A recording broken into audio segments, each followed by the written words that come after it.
Hi అండి, అందరికీ నమస్కారం. అందరికీ ముందుగా గణతంత్ర దినోత్సవ శుభాకాంక్షలు. మరి రిపబ్లిక్ డే జనవరి 26నే ఎందుకు జరుపుకుంటాం? అసలు భారత చరిత్రలో ఆ రోజుకు ఎందుకు అంతటి విశిష్టత ఉంది అనే ఎన్నో ముఖ్యమైన విషయాలు మనం ఈరోజు ఈ వీడియోలో తెలుసుకుందాము. స్వాతంత్ర భారతావని మొట్టమొదటి రాష్ట్రపతి డాక్టర్ రాజేంద్ర ప్రసాద్ గారు.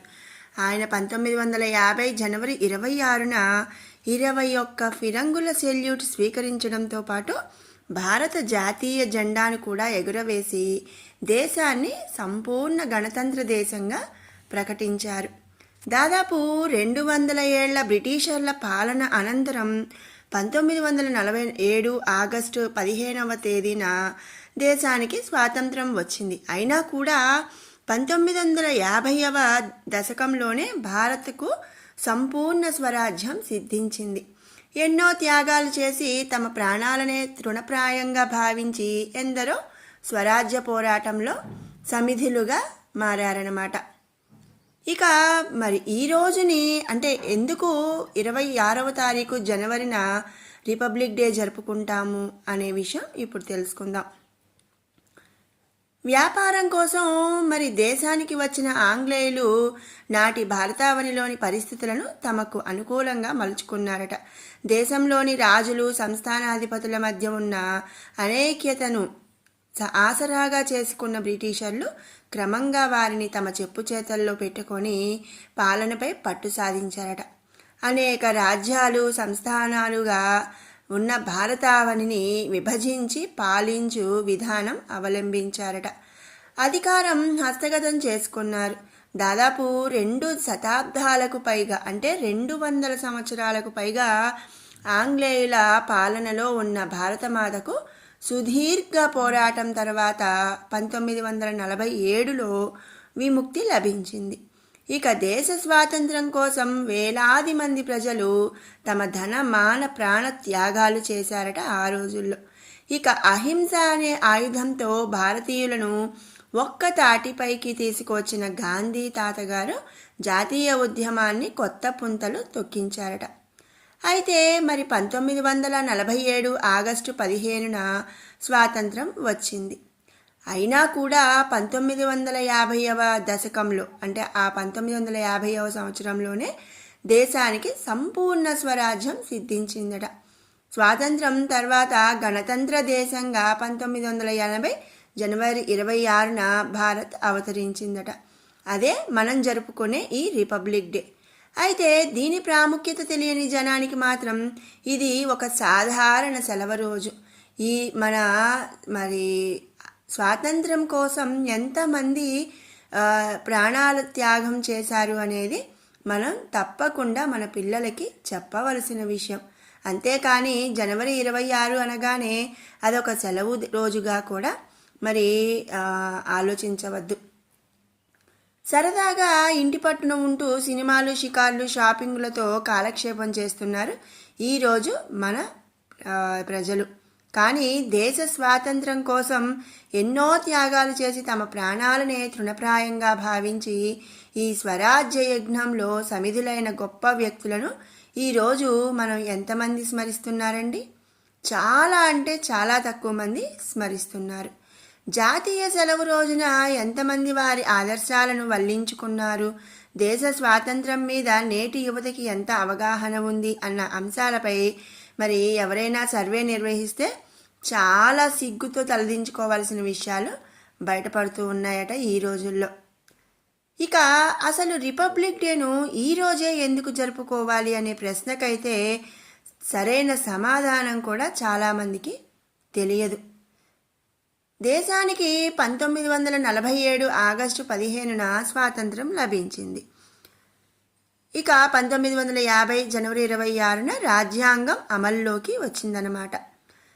అంటే ఏంటి అంటే మనం స్వాతంత్రం వచ్చినా కూడా అసలు మరి మన చట్టం రాజ్యాంగం మనకు తెలుసు కదండి. మరి ఏది ఎలా ఏంటి అనేది జనవరి 26వ తారీఖున రాజ్యాంగం అనేది అమల్లోకి వచ్చింది.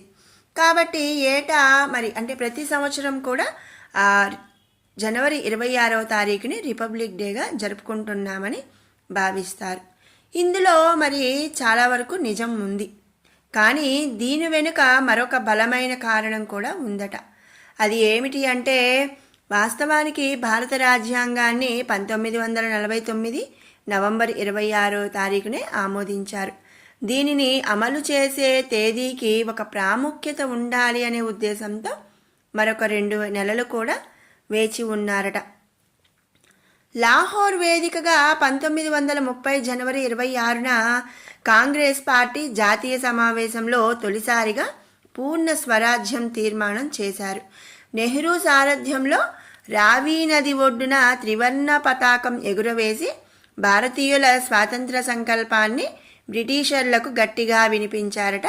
1930 జనవరి 26వ తారీఖు.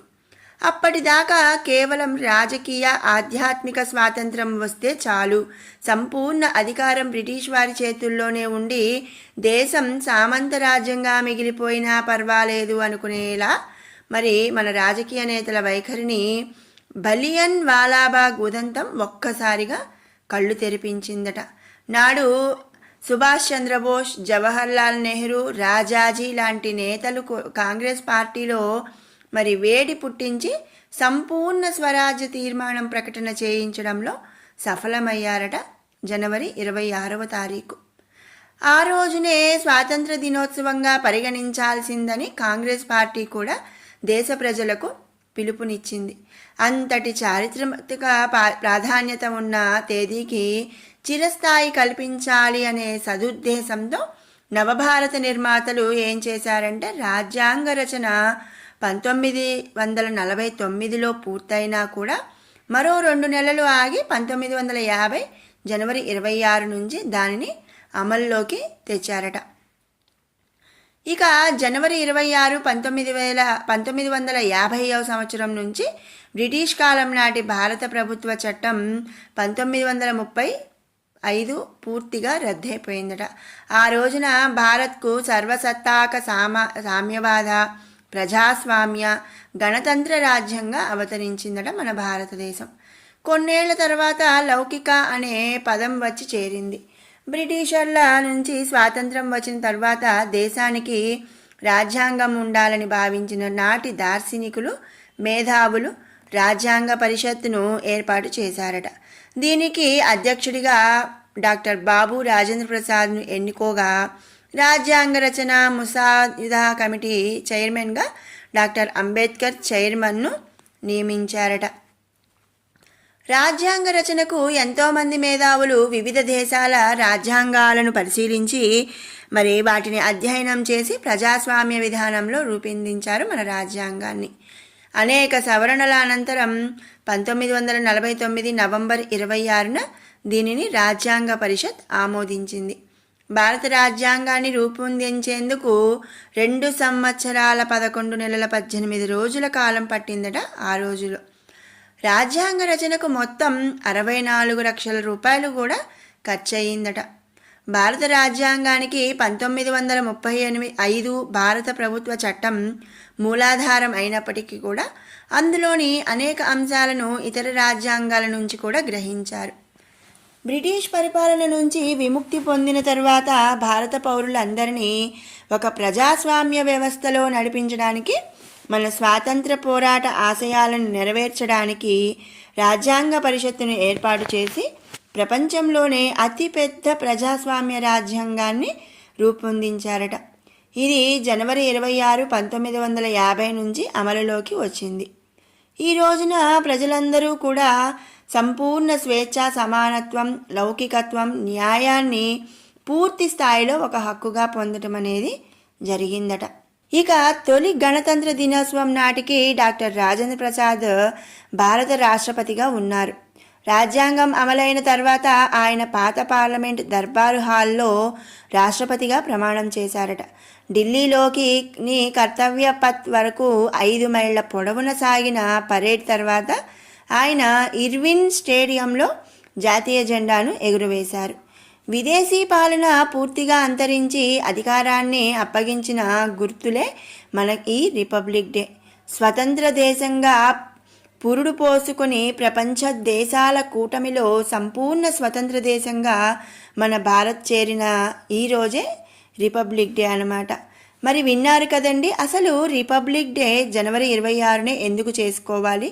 మరి ఈరోజు భారత చరిత్రలో మరి ఆ జనవరి 26కు ఉన్న విశిష్టత మరి ఇవన్నీ కూడా మనం తెలుసుకోవడంతో పాటు మన పిల్లలకి కూడా తెలిసేలాగా చేయాలి అని చెప్పి ఆశిస్తున్నాను. మీకు ఈ వీడియో నచ్చినట్టయితే లైక్ చేయండి, షేర్ చేయండి, అలాగే మరిన్ని అప్డేట్స్ కోసం మన ఛానల్ అయితే సబ్స్క్రైబ్ చేసుకోండి.